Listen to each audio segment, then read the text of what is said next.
राकेश कुमार गुप्ता जी, भरतपुर से। राधा वल्लभ श्री हरिवंश। श्री हरिवंश गुरुदेव। गुरुदेव, जब से नाम जप और अध्यात्म मार्ग पर चलना शुरू किया है, मन में इंद्रियों ने अपना शासन उतना ही मजबूत किया है। इंद्रियां बुरे कार्य की तरफ आकर्षित होती हैं। नाम जप और इंद्रियों की इच्छा, इन दोनों के बीच मन उलझा रहता है। कहीं मैं हार ना जाऊं, इस युद्ध में कैसे जीता जाए महाराज जी? लक्ष्य जब तक नहीं बनता तब तक ये समस्या बनी रहती है। जैसे आपका लक्ष्य बन जाए 1 अरब रुपया, तो हम 100 रुपया आपको दें तो जलन लगेगी, समझ रहे ना। अगर लक्ष्य बन जाए कि मुझे प्रभु की प्राप्ति करनी है, तो किसी भी भोग की तरफ मन जाए, हम थोड़ी जाएंगे। मन जा सकता है, हम नहीं जा सकते। हम ना जाए तो मन कुछ बिगाड़ नहीं सकता है, वो शांत हो जाएगा। इसकी इच्छाओं की पूर्ति करते रहोगे तो एक भारी तृष्णा का बोझा लाद करके फिर नरक जाना पड़ेगा, फिर जन्म मरण होगा। हमको एक बार ना करना है, इससे एक बार ना करना है, अच्छे से ना करना है।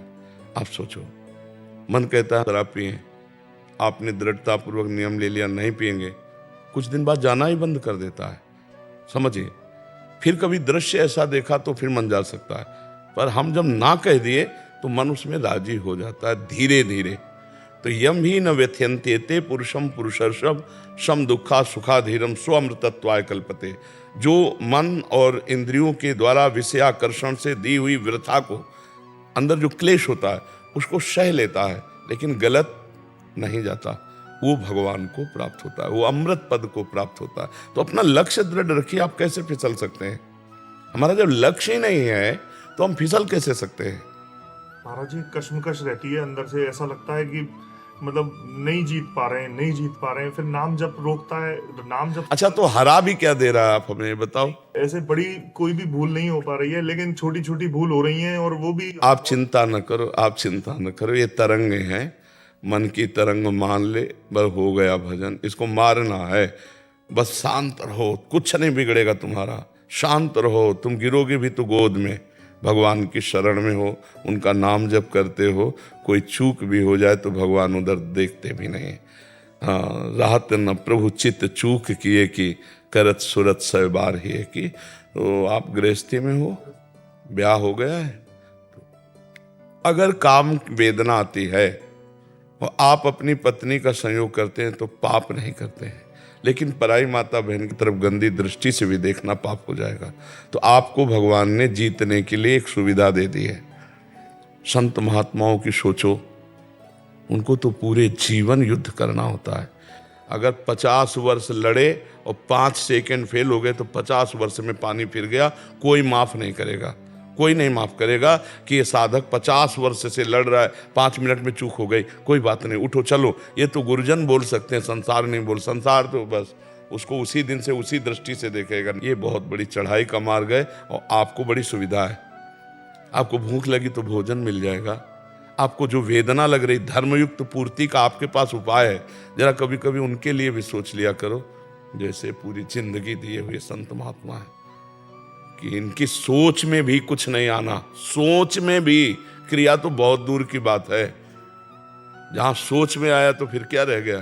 ध्याय तो विषयांत पुंसांस।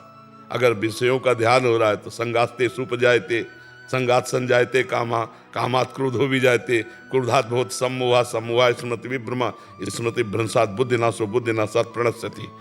आप तो बड़े सुविधा में हो, किले के अंदर से युद्ध कर रहे हो। नाम जप करो, डरो मत, करो सदा तिनके रखवारी, जिम बालक राखे महतारी। हमारे भगवान के वचन है, बस सहना होगा। सहत सहत बाढ़े भगत गृह तन गुरु हितगार। अंदर जो आक्रमण हो रहे हैं उनको सह जाओ तो महात्मा, और टूट गए तो फिर बिखर जाओगे, फिर भगवत मार्ग से अलग हो जाओ। लगभग 18-19 वर्ष की आयु शरीर की होगी। तो ब्रह्मावर्त बिठूर में गंगा किनारे भ्रमण कर रहे थे, तो हमने कई बार सुनाया है, एक शराबी ने हमको बुलाया। नजदीक गए तो देखा शराब पिए हुए, दुर्गंध आ रही। अरे क्या कहना चाहता है? बोला हमारे पीछे आओ। तो हम कौतुकी स्वभाव के कि आखिरकार क्या करेगा ये, देखते। वो पीछे ले गया और वैकुंठ धाम में ले गया, और भगवान श्री हरि की छवि को ऐसे देख। बोले देखते इस मूर्ति को? हम कहा हाँ। बोले नीचे क्या है? कहा संगमरमर। ये मूर्ति किसकी है? हम कहा संगमरमर की। बोले समझा कुछ? हम कहा नहीं। बोले इस मूर्ति को तिल तिल काटा गया, टूटी नहीं तो भगवान बन के पूज रही, और ये टूटा तो पैरों के नीचे रौंदा जा रहा है। संगमरमर वही है और संगमरमर वही है। ए तू बाबा जी बना, टूटना नहीं। तो हमने उसको उसी समय पंचांग प्रणाम किया था कि भगवान मुझे इस रूप में शराबी काबिले करके, और हमें जब कभी ऐसी समस्या मानसिक शारीरिक हुई तो उसके शब्द गूंजने लगते, ए टूटना नहीं, टूटना नहीं, जो टूटा वो बिखर गया, रौंदा जाएगा जो टूट जाएगा बस। तो कहीं से भी शब्द मिले ना, वो भगवान के ही शब्द होते हैं। बहुत जगह भगवान विविध उपदेश देते हैं। एक बार हम परिक्रमा कर रहे थे तो वृंदावन में वो मतलब तटिया स्थान के इधर ऐसे अखाड़ा है, वहीं सामने पीपल का वृक्ष है, तो ठीक पीपल के वृक्ष के ऊपर लघुशंका कर रहा था। तो पहले तो मुझे लगा अर्घ दे रहा है, क्योंकि ऐसी सोच ही नहीं थी कि कोई लघुशंका कर सकता है। और जब नजदीक गए परिक्रमा करते हुए तो देखा कि लघुशंका, वासुदेव भगवान का स्वरूप पीपल का वृक्ष है, लघुशंका करता है। ए बड़े ज्ञानी बनते हो, इसमें वासुदेव दिखाई दे रहा, मेरे में वासुदेव नहीं दिखाई। वो गलती हो गई अब का गलती हो गई। तुरंत प्रणाम किया, कहा भगवान धन्य है आप ही सच्चा ज्ञान देने वाले हो। तुम एक वृक्ष पे वासुदेव दिखाई दे रहा, मुझ में वासुदेव नहीं दिखाई दे रहा। अब प्रणाम किया, कहा प्रभु गलती हो गई। जगह जगह भगवान उपदेश देते हैं। अपने को बहुत सावधान रहना है, सहना है और भजन बढ़ाना है, हारना नहीं है, हारना नहीं। एक जीवन में स्वभाव बना लो, हार के भी नहीं हारना है। अगर 100 बार हारेंगे तो 101 बार चढ़ेंगे हम रुकेंगे नहीं, हम भगवान की प्राप्ति करेंगे इस जन्म में। इसलिए धैर्यवान बनो। ये आक्रमण तो होंगे, अगर विजय श्री के लिए चले हो युद्ध में तो आक्रमण तो होंगे, काम के, क्रोध के, लोभ के, मोह के, मद के, मत्सर के। चतुर सुजान वही है जो साक्षी भाव से सह जाए, उसके अनुसार क्रिया ना करे। अगर हो भी जाए तो फिर सावधान हो, फिर चलो। ये बहुत बड़ा मजबूत हृदय वाले का मार्ग है, कायरों का मार्ग नहीं, भगवान का मार्ग कायरों का नहीं। काम बनाने के लिए पहले काम का नाश करना होगा, ऐसे नहीं होता। कोई भी कार्य ऐसे नहीं बनता, पहले कामना का मर्दन किया जाता है। 10,000 वर्ष दाहिने पैर के अंगूठे के बल खड़े होकर ऐसे पत्नी प्राप्त करने के लिए करदम जी ने तपस्या की थी, तब उनको भगवान ले आकर के देहूती जी के लिए। तो हम लोग कामना करते, क्या तपस्या करते हैं, क्या भजन करते हैं, क्या भगवान के लिए अर्पित करते हैं। लोग समझते हैं केवल मंदिर गए, भगवान से कह दिया तो हमारा काम पूरा हो जाएगा, ऐसे नहीं। तो धैर्य पूर्वक रहो, आगे खुद आप देखना। मतलब आप तो आए और आपको उत्तर मिल गया।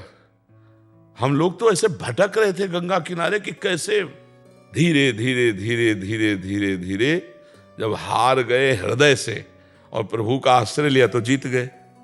जब तक अहंकार साधना का था तब तक कुछ नहीं बना, और जब रोना शुरू हुआ तो फिर सब बात बन जाती है उनके चरणारविंद के बल से। बिन रोए किन पाइया प्रेम प्यारा मीत। तो सही पूछो तो एक काम बढ़िया हो रहा है, आपका अहंकार नष्ट हो रहा है कि मैं किसी योग्य नहीं हूं। ये काम क्रोध को भी हम धन्यवाद देते हैं कि इन्होंने हमें भगवान तक पहुंचाने में बहुत सहयोग किया, क्योंकि जब ये आके ताल ठोकते तो हम घुटने के बल हो जाते, तो अपने आप पता चला हम कुछ नहीं है। तो ऐसे ही जैसे कोई भयावह चीज आवे तो भाग के अपना जो रक्षक उसी की तरफ जाएंगे ना, तो इन्होंने शरणागति हमारी पुष्ट कर दी। काम क्रोधादि ने हमारी शरणागति पुष्ट कर दी। अगर हम ऐसे देखें तो सामने उधर वो खड़े, तो हमें किधर देखना पड़ेगा, प्रभु की तरफ ही देखना पड़ेगा। तो भागे प्रभु की तरफ कि प्रभु बचाओ, तो हमें प्रभु की तरफ भगाने वाले यही तो हुए ला। तो हम इनको भी प्रणाम करते हैं कि ये भी हमारी शरणागति में बड़ा भारी सहयोग किए। ये हमने ऐसा अनुभव किया कि ये लोग हमारे अहंकार का नाश करके भगवान की तरफ दौड़ाते हैं। यहाँ खड़ा मत रहे, दौड़, क्योंकि आग है ये, तो शीतलता तो भगवान के चरणों में, तो उधर भागाने का काम ये किए। तो इसलिए बहुत धैर्य पूर्वक चलो। अब जो भी हो रहा है मंगल ही होगा, अमंगल नहीं हो सकता। बिल्कुल आप आनंद पूर्वक रहिए, खूब नाम जप कीजिए, थोड़ा सहनशील बनिए। सहनशील आशय उदार धीरज सहित विवेकी, ये सहत सहित बाढ़े भगत गृह तन गुरहित गार।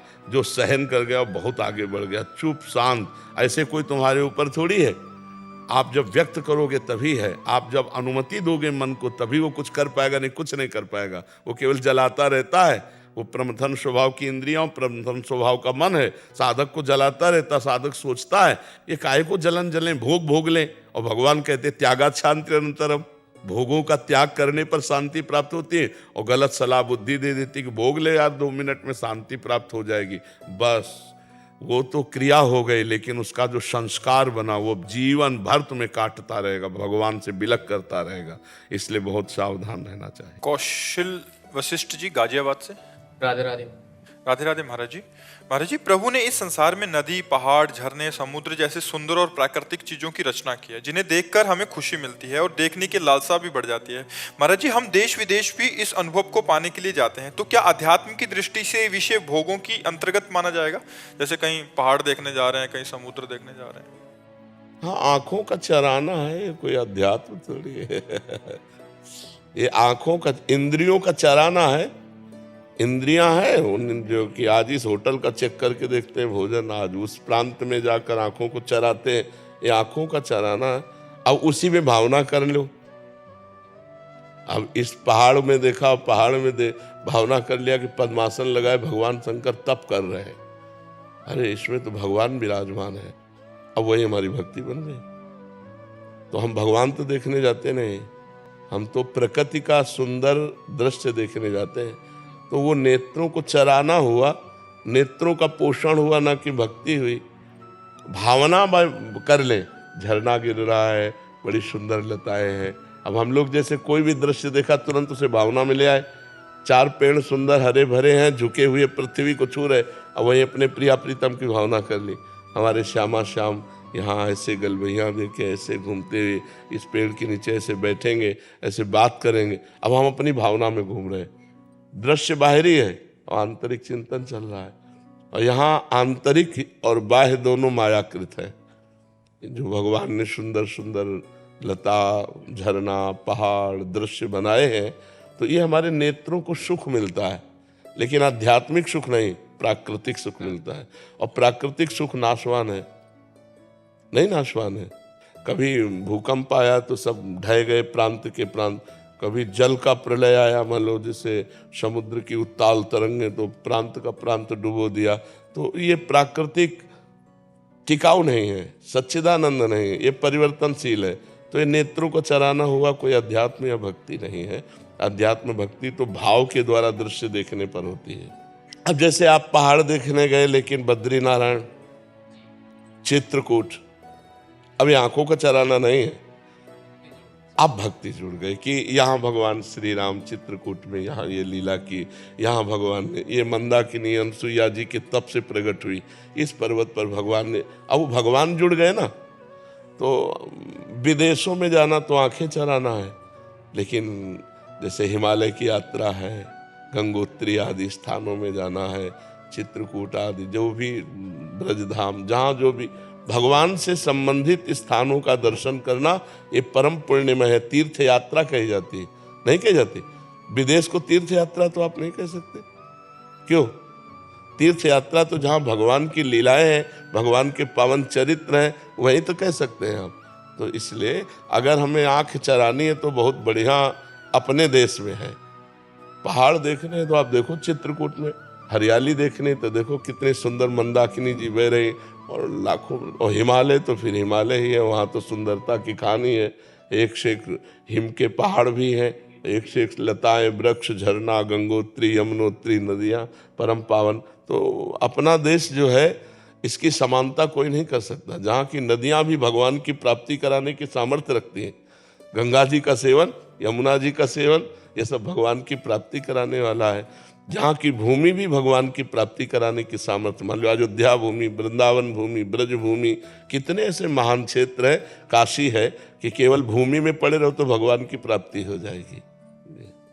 संदीप गौड़ जी आगरा से। राधे राधे जी। राधा वल्लभ श्री हरिवंश महाराज जी, आपके चरणों में कोटि कोटि प्रणाम। महाराज जी, आम धारणा है कि मनुष्य को अपने कर्मों का फल अगले जन्म में मिलता है, इसलिए वह निर्भीक होकर इस जीवन में अधर्म के जरिए धन संपदा का अर्जन करता है और लेकिन अत्यधिक अपराध बन जाने पर इसी जन्म में उसको दंड प्राप्त, जैसे महत अपराध बन जाए तो आयु क्षीण हो जाएगी और उसकी अकाल मृत्यु का योग बन जाएगा। साधु अवज्ञा तुरत भवानी, कर कल्याण अखिल के हानि। छोटे मोटे अपराध तो ठीक है, लेकिन अगर महत अपराध बन जाए तो तत्काल लागू हो जाएगा। नहीं, अत्यंत दुष्ट को गोली मार दी जाती है। न्यायालय तक पहुंचाने की बात पीछे होती है, पहले उसको गोली मारी जाती है। नहीं तो न्यायालय कानून के अनुसार फिर अपराधी को फांसी या सजा मिलती है, लेकिन अत्यंत दुष्ट जैसे आतंकवादी है, क्योंकि अगर उनको चांस मिला तो फिर तो उनको मृत्युदंड ही उनका सच्चा मार्जन है उनके अपराध का। तो जब महत अपराध बन जाता है तो फिर इसी जन्म में लागू हो जाता है, और साधारण अपराध बनते हैं शुभ अशुभ, तो वो उसके चलते रहते हैं, फिर भगवान देते हैं, क्योंकि अनंत जन्मों का हिसाब किताब है। तो हमें लगता है कि इस कानून को ऐसा ना समझा जाए कि गलत है। नहीं, हमारी भारतीय संविधान में भी देखो, सबको तुरंत दंड मिल जाता है क्या? 10-10 वर्ष मुकदमा चलता रहता है, जबकि एक प्रदेश एक देश और अनंत ब्रह्मांडों का हिसाब किताब अगर एक जन्म के बाद, तो फिर कोई आश्चर्य की बात नहीं है। कभी कभी 20-20 वर्ष हो जाते हैं मुकदमा चलते हुए, फिर उसे सजा होती है। तो इसलिए ये भागवतिक जो कानून है उसे उसको इसी जन्म में अशांति, उद्विग्नता, भय, शोक, चिंता, मृत्यु, ये तो प्राप्त होते हैं, और परिणाम जो होता है वो फिर कई जन्मों तक। जैसे भीष्म जी कह रहे हैं, मुझे 100 जन्म तक याद है, मैंने ऐसा कोई पाप नहीं किया, कि 6 महीना बाणों की शैया पर। तो फिर उदाहरण में भगवान ने आगे दिया कि आप एक राजा थे और आपने एक सर्प को झाड़ी पे डाला, कांटों पे, वो 6 दिन में तड़प तड़प के मरा, तो तुम्हें 6 महीना बाणों की शैया पर। तो मतलब हमारा हजारों सैकड़ों जन्मों का हिसाब किताब चल रहा है, पूरा रजिस्टर भरा हुआ है। अब रजिस्टर बढ़ाने नहीं आए, मिटाने आए हैं।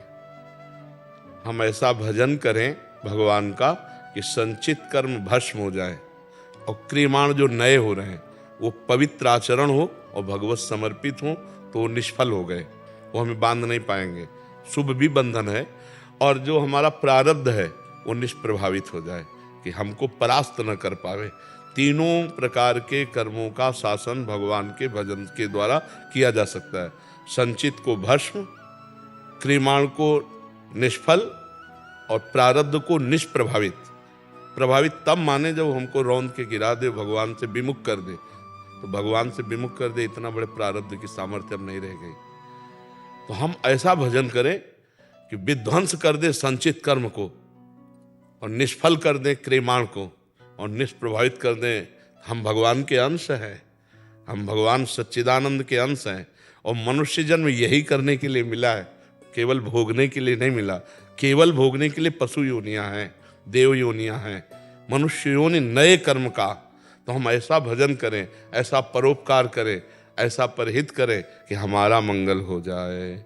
इसी जन्म में हम इन 3 कर्मों से मुक्त हो जाएं, क्रियमाण, प्रारब्ध और संचित। तीनों से हम त्रिगुणात्मिका माया से मुक्त होकर भगवान को प्राप्त हो। किसका प्रश्न था? हाँ प्रभु। तो ये भागवतिक और हमारे भारतीय कानून को भी देख लो, कहाँ तुरंत सब कुछ हिसाब किताब हो जाता है क्या? वर्षों लगते हैं। तो फिर तो भगवान का बहुत बड़ा दरबार है।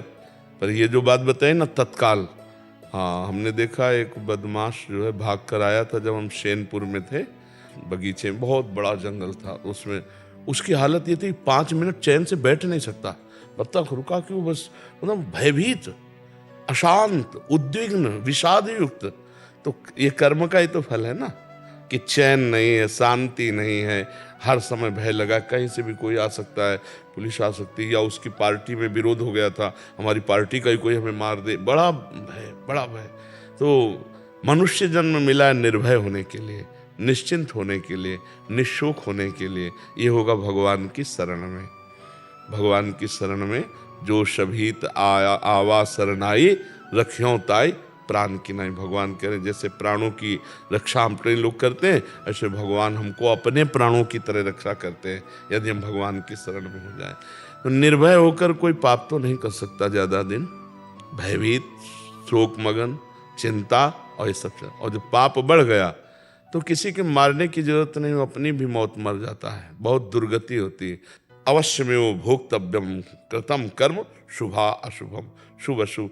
ऐसा नहीं है कि कोई गलत करने वाला सजा बना रहे कि क्या श्रृंगार है, घर और परिवार सब सुसज्जित, ऐसा नहीं। मिटिया मेट होते हुए देखा है, और आप लोग भी देखते हो। थोड़े दिन चलता है, थोड़े दिन पुण्य जब तक रहेंगे ना तब तक चलेगा, इसके बाद मिटिया मेट हो जाएगा। मंदोदरी रावण की छाती कूट के ऐसी कहती कि प्रीतम जब तुम चलते थे तो धरती कांपती थी, और राम विमुख असहाल तुम्हारा, रहा न कोकुल रोवन निहारा। प्रत्यक्ष दिखा देते हैं भगवान, पाप कर्म करने वाला अंततो गत्वा विनाश को ही प्राप्त होता है।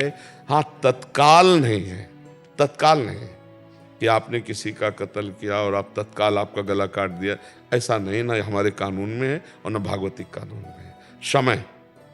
समय का इंतजार करो, अपने आप दंड मिल जाएगा, अपने आप दंड मिल जाएगा। तुम्हारा कर्म ही तुमको दंड देगा, तुम्हारा कर्म ही तुम्हें दंड दे देगा, कोई दूसरा दंड नहीं देता, कर्म ही देता है दंड।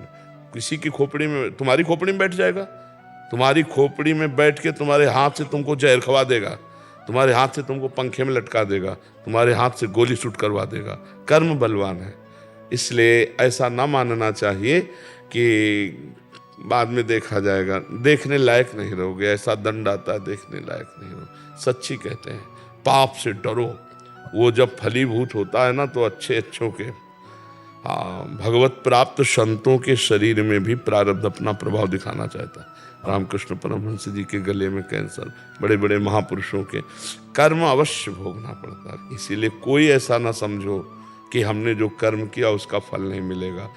अगर कहीं डिलीट कर सकते हो तो एकमात्र भगवान का भजन है, दूसरा कोई उपाय नहीं। भजन से ऐसा होता है, अगर ऐसा ना होता तो कोई जीवन मुक्त होता ही नहीं, कोई भगवान को प्राप्ति नहीं कर पाता, सब कर्म भोग में फंसे रहते। भगवान के नाम में इतनी सामर्थ्य है, मिटा देंगे आपके संचित कर्म को, मिटा देंगे, पक्का मिटा देंगे। बहुत बड़ा गोदाम जमा है संचित कर्म का। इसलिए नाम, भगवान का नाम जितना जप लो, इस बात को मत देखो कि वो पापी बहुत सुखी है, वो बहुत गाड़ियाँ और बहुत रुपया पैसा सब मिट्टी में मिल जाएगा। अब आप अविनाशी हैं नहीं कि आप देख सको, शरीर विनाशी है, दृष्टि प्राकृतिक है, नहीं, बिल्कुल मिट्टिया मेट दिखाई देता है। एक दो नहीं, कई उदाहरण हमने देखे, कई उदाहरण देखे। इसी जन्म में जहाँ ताज बांध करके चलते थे, दुखिया को न सताइए दुखिया देगा रोए, और जब दुखिया के मुखिया सुने तब तेरी गति का, मिट्टी में मिल गए। इसलिए बहुत कर्म किसी को बख्शता नहीं है। इसलिए मत सोचो कि हमारा पाप कर्म कोई जान नहीं पाया, जान नहीं पाया, लेकिन उस सरकारी बैंक में जमा ब्याज सहित मिलेगा तुम्हें। अगर मिटा सकते हो तो भजन के द्वारा मिटा दो, नहीं तो भोगना पड़ेगा। अभी मिटा दो, निकल पड़ा तो भजन करते हुए भी भोगना पड़ेगा। ये भी बात है।